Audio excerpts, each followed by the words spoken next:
সকলে কেমন আছো বন্ধুরা? ছাদে এই জিনিসগুলো শুকনো হচ্ছে দেখে কার কার লোভ লাগছে বলো তো। এত সুন্দর লোভনীয় জিনিস কি বলবো, মানে সংরক্ষণ করে রাখলে সারা বছরই খাওয়া যায়, এতটাই সুন্দর। তা আমাদের বাগানে যেহেতু আম গাছ আছে, পাকা পাকা আম পড়ে, এই যে আম শক্ত দেওয়া হয়েছে ছাদে। ছাদ থেকে নেমে এসে একটু গেছিলাম অনলাইনের দোকানে, একটু দরকার ছিল।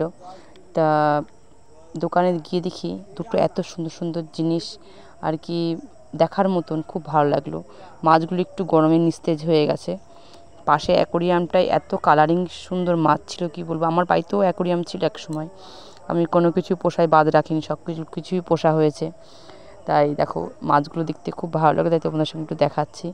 দেখতে খুব ভালো লাগছিলো মাছগুলো, বিভিন্ন রকম মাছ এই কাচের মধ্যে ছিল, অ্যাকোরিয়ামটায় ছিল গাপ্পি, গোল্ডফিশ, মলি, সব রকম মাছই ছিল।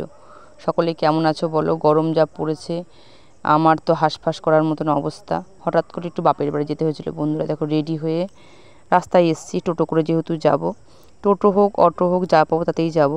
তা মেয়ে আর আমি এসে দাঁড়িয়ে আছি বটতলাটায় রাস্তায়। প্রচুর গরম পড়েছে, সুতির একটা তাঁতের শাড়ি পরেছিলাম।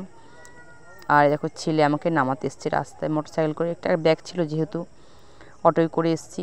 ঘাটে দেখো ঘাট পার হচ্ছি, ঘাটে তখন প্রচুর মানুষ ছাতা মাথায় দিয়ে যে নৌকায় উঠছে নামছে। আমি নৌকাটার ওয়েটে আছি যে নৌকাটা কখন ছাড়বে, তা সেজন্য ছাওয়ায় দাঁড়িয়ে আছি। যেহেতু নৌকায় প্রচুর ভিড় আর গরম, নৌকা ছাড়বে সেই সময় আমি উঠবো, এই জন্য পাশে দাঁড়িয়ে আছি। দেখো বন্ধুরা বাড়ি পৌঁছে গেছি চোখে মুখে জল দিয়ে।